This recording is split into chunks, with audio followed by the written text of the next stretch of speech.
पहला प्रश्न है, इतिहास की खोज किसके माध्यम से होती है? इसका उत्तर हो जाएगा ऑप्शन बी, पुरातात्विक स्रोतों से।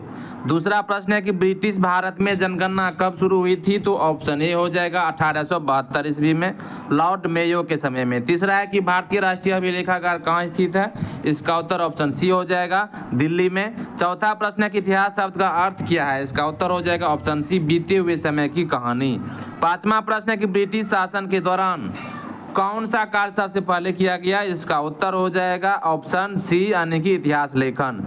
छठा के अभिलेखों में क्या संग्रहित होता है? इसका उत्तर ऑप्शन बी हो जाएगा, दस्तावेज। सातवां प्रश्न, किस इतिहासकार ने भारत का इतिहास अंग्रेजों के दृष्टिकोण से लिखा था? तो ऑप्शन बी हो जाएगा, जेम्स मिल। आठवां प्रश्न है कि जेम्स मिल की पुस्तक का क्या नाम था? इसका उत्तर ऑप्शन बी हो जाएगा, हिस्ट्री ऑफ ब्रिटिश इंडिया। और नौवां प्रश्न है कि ब्रिटिश शासन के दौरान कितने वर्षों में एक बार जनगणना होती थी? तो ऑप्शन बी हो जाएगा, हर 10 वर्ष पर। 10वां प्रश्न है कि इतिहासकारों के लिए सबसे महत्वपूर्ण स्रोत क्या होता है? तो ऑप्शन सी हो जाएगा, सरकारी दस्तावेज। 11वां प्रश्न है कि ब्रिटिशों ने भारतीय इतिहास को कैसे बांटा था? उत्तर हो जाएगा ऑप्शन बी, हिंदू, मुस्लिम और ब्रिटिश काल। 12वां के इतिहास को अध्ययन करने का उद्देश्य क्या है? तो ऑप्शन सी हो जाएगा, वर्तमान को समझना। 13वां प्रश्न है कि ब्रिटिश काल में लोगों की जनसंख्या का रिकॉर्ड किसके माध्यम से रखा जाता था? तो ऑप्शन सी, जनगणना द्वारा।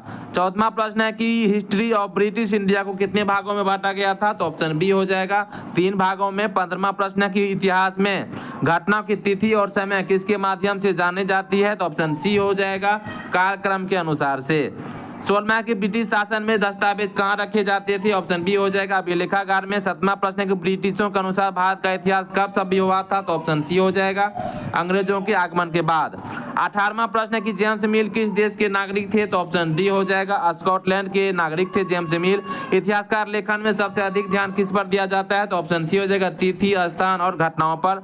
और इस वीडियो का 20वां और अंतिम प्रश्न है कि एनसीईआरटी की यह पुस्तक किस काल को मुख्य रूप से कवर करती है?